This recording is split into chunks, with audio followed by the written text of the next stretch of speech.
In this video, we're going to look at how to predict the future with Python using the Sktime library. Now, the Sktime library is a unified framework for machine learning with time series. Now, time series data is any data where the variables are ordered in time. So think, for example, of sales data from a company where the dataset consists of the date and the sales on that day. Now, of course, this data is very valuable to a company because by looking at it, you can determine whether you're going up or down with your sales and also compare it to last year, for example, to check if the company is growing. Now, you can also use this data to create a prediction for the future. And in machine learning, this is called time series forecasting. And if done right, this can make you a lot of money because this information is very valuable to companies. Now, time series forecasting is complex and really hard to master. But luckily, there are libraries out there like Sktime that make it really easy to get started. So let's get into it. We'll first cover the basics of the library, and then we're going to create a function that can take any time series data frame and create a prediction for a given forecast horizon. Today, we're going to work in a Jupyter notebook, and I will leave a link to the GitHub repository in the description. So if you want to follow along, you can clone the repository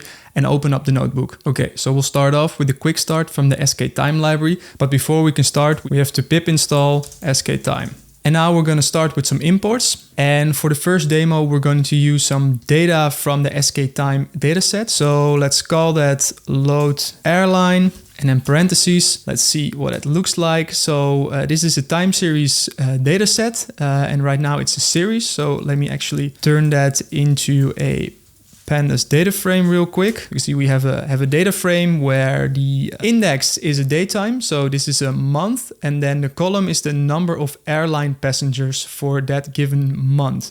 So let's have a look at a quick plot to see what that looks like. And now we get a better understanding of the data. So we can see that we have data from 1949 all the way to 1960, and we can see a big increase in the total number of airline passengers. All right, so now, like any machine learning problem, we're going to split the data into a train and a test set. And sklearn also has a method for that. That is the temporal train test split, which ensures that train data is before testing data. Now let's specify the train size. So we'll keep that at 80%. Let's run this. And then the next step is to define a forecast horizon. So we will train our model on Y-train. And then we want to say we want to look into the future based on the index from Y-test. So these will be the time steps that we want to predict for. So we do that by defining a forecast horizon.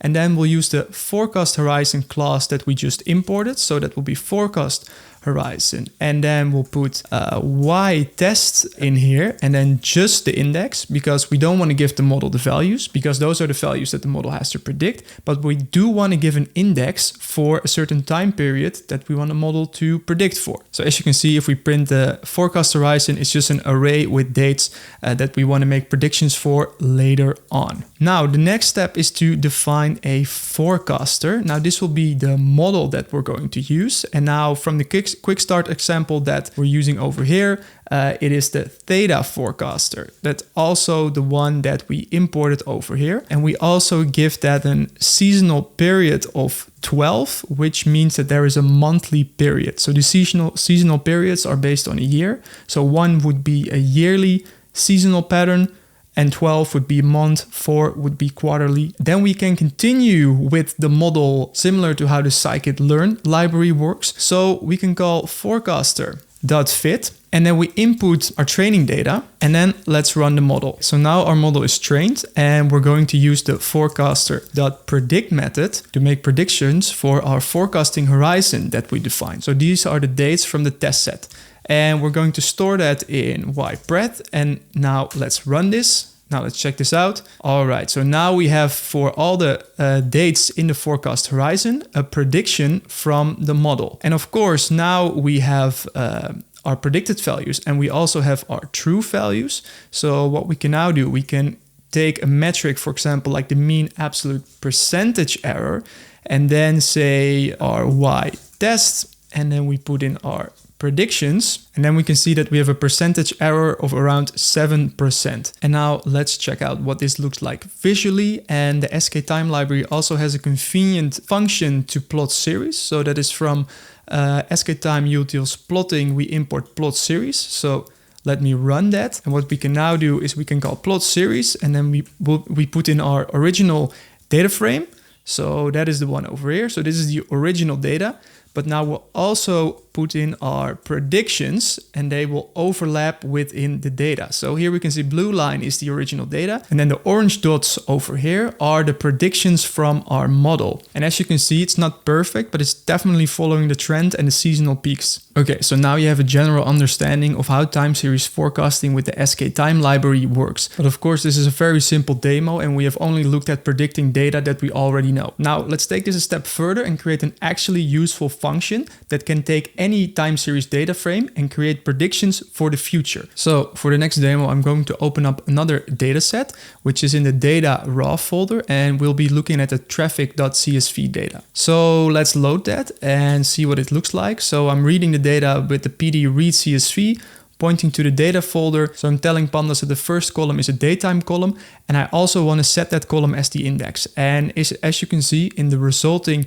dataset over here, we have the datetime as an index. And I can also validate that by checking out the index, and we can see that it's a datetime 64 index. Okay, so within this dataset, we have the total amount of vehicles measured during a given hour on a particular junction. And we have 4 junctions in total, so 1, 2, 3, 4, and then the amount of vehicles. And the ID over here is irrelevant. Now we're gonna do a quick transformation on this data set to make it a bit easier to work with. So we're gonna do a pivot. So we're going to pivot this data by calling the .pivot method. And then we say for the columns, we want that to be the junction. So we want to split based on the junction. And then for the values, we want to have the vehicles. So let's see what it looks like. Okay, as you can see, now we have a given hour. And then for each of the lanes, we have the total amount of vehicles that were measured on that junction. Let me save that into the same variable again. So we override it. And if we now have a look at traffic, this is our data set right now. Now, the next thing I'm going to do is I'm going to import some plot settings to make some pretty plots. So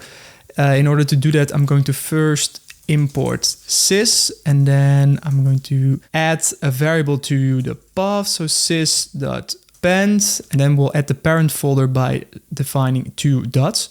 So what we will do here, so we're in the notebooks folder, and I'm going to source, and then I'm going to import the plot settings from utility. So let me show you what this does. So here we have the traffic data, and now I haven't run it yet, but if we look at this, let's plot it.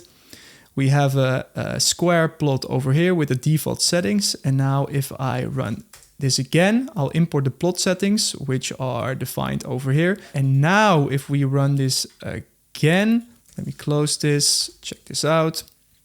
We get already much better look at the data. So what are we seeing here? So we have all the junctions 1 through 4, and we have the total amount of vehicles measured per hour. So we're looking at data from 2016 to 2017. Junction 1 seems to be the busiest lane, and junction 4 seems to be only collecting data from 2017. Okay, so let's build this forecasting function from the ground up. And we're going to start by adding some more import statements. So we're going to import some error metrics from sklearn, so mean absolute error R2. And we're going to import 2 forecasting models. So this will be the auto ARIMA and the profit model from Facebook.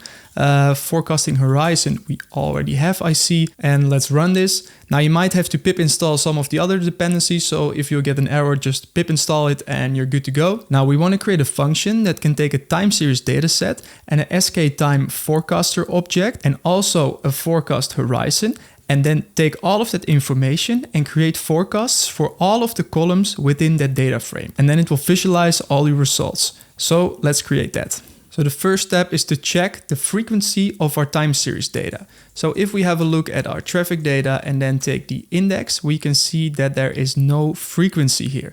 And this basically means that Pandas does not know what the interval or the step size between these timestamps is. So in order to change that, we're going to use the resample function that we can call upon a data frame. And in here we have to specify a rule. So the rule, and this can be monthly, daily, minute, etc. So for now, let's take a look at hourly, because this is hourly data. So we resample with the rule of 1 hour. And then we also have to specify how we want to aggregate the results.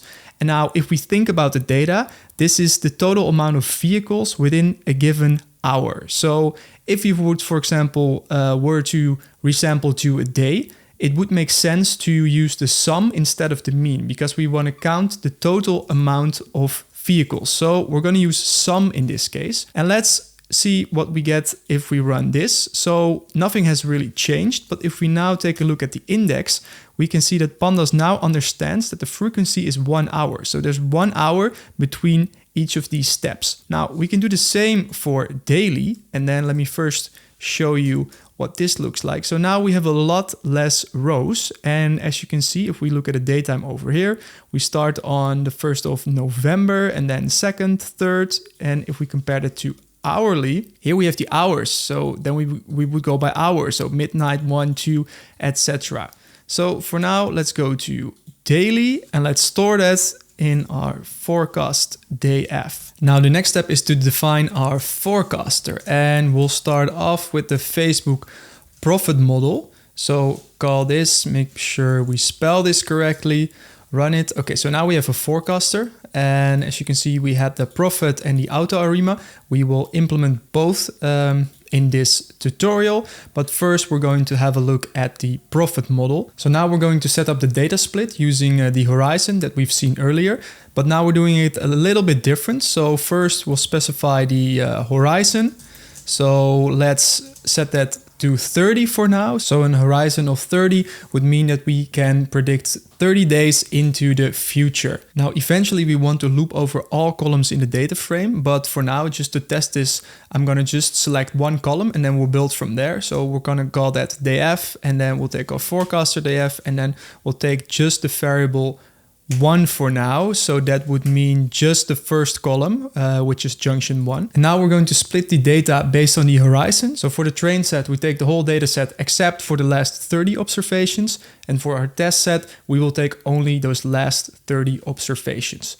So yTrain equals df up until minus the horizon. So this is just a way to specify that we want to take all but the last 30 observations. And then for yTest, we specify that as df, and then we just take the tail from that, and then also the horizon. So just the last 30 observations. Now the next step is to fit the forecaster like we've seen in the example. So we run forecaster.fit, and then we fill in our yTrain, and this will train our model for the single series of junction 1. Now the next step is to create a forecaster horizon again, like we did in the previous example, using the forecast horizon object and the ytest.index. So if you run this and see what's in there, we get a nice array of dates. And now we're going to make two predictions. One for the actual vehicles and also confidence interval, which is a nice feature of the Sktime library. So you can specify confidence intervals around your predictions.